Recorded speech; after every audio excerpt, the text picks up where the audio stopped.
Okay, another quick little tip on this solar system. So we bought the 20-inch rover and I miscalculated the math of the inverter's efficiency. The inverter supposed efficiency was 91%.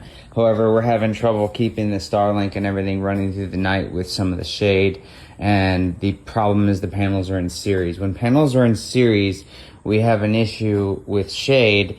You end up having an issue where both panels get affected. So I can have 400 watts in series, which is amazing, but if they get shaded, they're only partially producing, it affects the series. It doesn't affect just the one panel. Now there is some exceptions to this, but for the most part, that's kind of what you have to take into consideration. So the combination of doing 2 series and 2 parallel allows you to get more efficiency out of the higher voltage combining in series, so you get your 400 watts with your amperage staying low. You don't have to use as thick of cables that way. Then you put 2 in series again, but then you parallel those 2 series, which allows you to double the voltage. But if this is a 10 amp panel and that's a 10 amp panel in series, there's still 10 amps. If we do the same thing, we would do that, we parallel, we have 20 amps now that we're able to put out.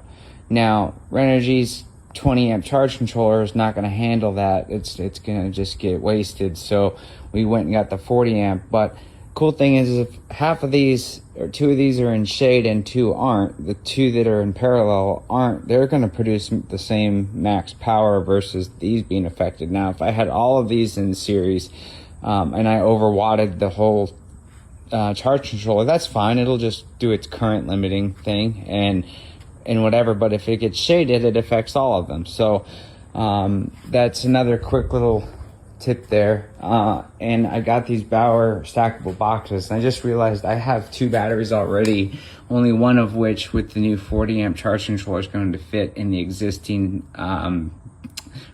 rollable box that I built the generator in, or solar bank, whatever you want to call it.